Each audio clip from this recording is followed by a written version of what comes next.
இந்த தாவேக்கா ஆட்சி நிச்சயம் இந்த மக்கள் ஒரு ஏமாற்று சக்தி இங்கே வந்திருக்கு ஆட்சிக்கு. கடந்த ஆட்சியில் ரொம்ப தீவிரமான பாஜக எதிர்ப்பை முன்வைத்த திமுக இப்போ எந்த இடத்துலையுமே பாஜகனே சொல்லலை, அவங்களும் அதே அறிக்கையை விடுறாங்க. பாஜக வந்து விடுன்னு பூச்சாண்டி காமித்தார்கள்.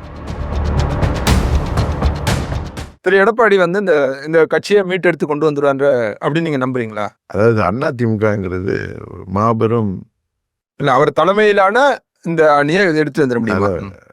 திரு வருங்காலத்தில் இந்த தாவேக்கா ஆட்சி நிச்சயம் இந்த மக்கள் வெகு விரைவில் உணர்ந்துக்குவாங்க. மறுபடியும் தேர்தல் வர்றப்ப உறுதியாக அதிமுக எழுந்து நிற்கும் அப்படிங்கிறது எனது இதே தலைமையில். அது தலைமை மாற்றம் தேவையா என்பது வந்து நம்ம காழ்ப்புணர்ச்சியில் சொல்லாமே தவிர இல்ல, நான் இவர்கள் எல்லாராலையும் பாதிக்கப்பட்ட தொண்டனா நான் இதை பாக்குறப்ப அவர் தலைமையில தொடர்றதுனால அது ஒன்றும் வராமல் போகும்னு சொல்றதெல்லாம் தவறு. இல்ல, வராமல் போகுமான்னு நான் கேட்கல. இவர்கள் எல்லாரும் இப்படி நடு ரோட்ல தேர விட்டுட்டு ஓடுவது தான் தவறு. 5 ஆண்டுகள் பொறுத்திருந்து பார்த்தீங்க, எதிர்க்கு மீண்டும் ஆளுங்கட்சியாக வரலன்னதும் நம்ம உள்ள சொல்லுவாங்க, அந்த ஃபிஷ் அவுட் ஆஃப் வாட்டர்.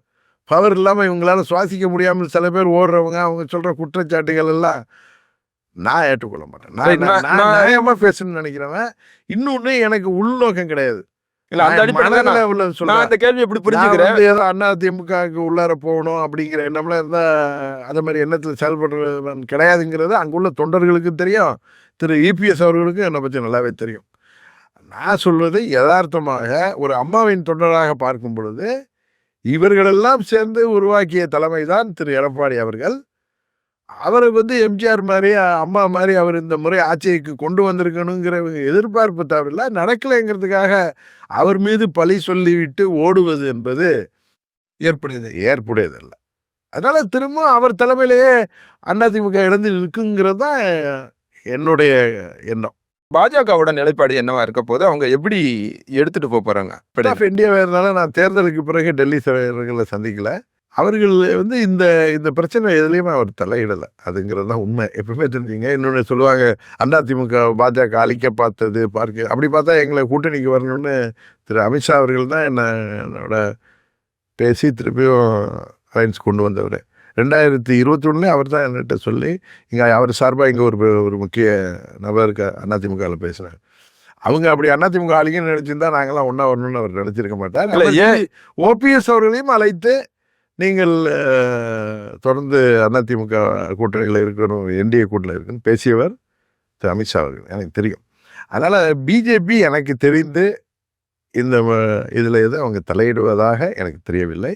அவர்கள் அது மாதிரி ஒரு சீப்பான பாலிடிக்ஸ் பண்ணுறதா எனக்கு தெரியல. அப்படிதான் நான் சொல்லுவேன். ஏன் இந்த கேள்வினா, முதலமைச்சர் திரு விஜய் வந்து நேற்று ஒரு அறிக்கை நீங்கள் குறிப்பிட்டீங்க, ராகுல் காந்திக்கு ஆதரவாக ஒரு அறிக்கை வெளியிட்டாரு. எந்த இடத்துலையுமே பாஜக எதிர்ப்போ ஒன்றிய அரசுன்னு ஒரு இடத்த குறிப்பிட்டாரே தவிர பாஜகன்னு எந்த இடத்துலையும் பயன்படுத்தவே இல்லை. இது விஜய் மட்டுமல்ல, திமுகவும் கிட்டத்தட்ட அந்த கடந்த ஆட்சியில் ரொம்ப தீவிரமான பாஜக எதிர்ப்பை முன்வைத்த திமுக இப்போ எந்த இடத்துலையுமே பாஜகனே சொல்லலை, அவங்களும் அதே அறிக்கையை விடுறாங்க, கண்டனம்லாம் தெரிவிக்கிறாங்க. இது ரெண்டு எப்படி பார்க்குறது? இங்கே உங்கள் பத்திரிகையாளர் பார்வை அது எப்படி வேணாலும் இருக்கலாம். அது உங்களுடைய சுதந்திரம், உங்களுடைய அனுபவம்.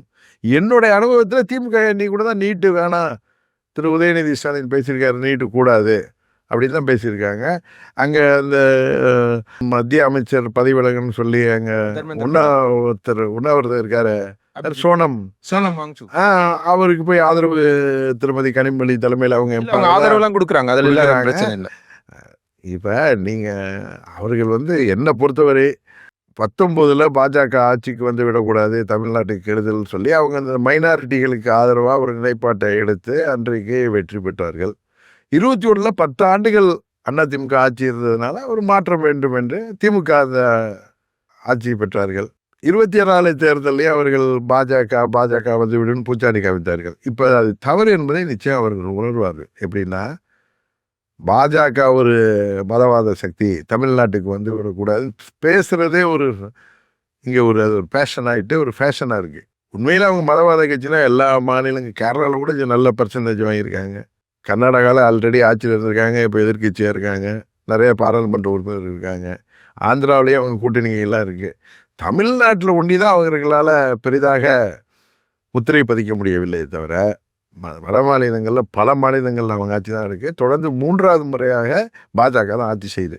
அவங்க பிஜேபி எதிர்த்து டெல்லிக்கும் எங்களுக்கான போட்டின்னு சொல்லி கோட்டை விட்டாங்க. அதுதான் நடந்திருக்கு. அதனால இனிமே அந்த ஆயுதத்தை கையில் எடுக்கிறது வேஸ்ட்டு. பிஜேபி எதிர்ப்புன்னு சொல்லி வர்றது. ஏன்னா இங்கே தமிழ்நாட்டில் ஒரு பேராபத்து வந்திருக்கு. ஒரு ஏமாற்று சக்தி இங்கே வந்திருக்கு ஆட்சிக்கு.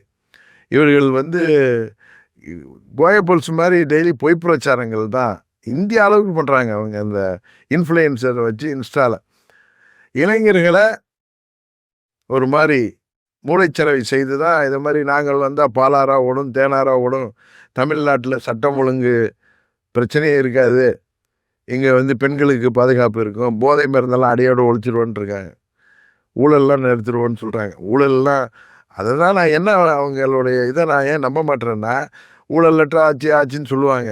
ஆனால் இவர்களால் ஊழலை ஒழிப்பதற்கான அந்த ஒரு மனநிலையில் இருக்கிறார்களா என்பது தெரியலாம்.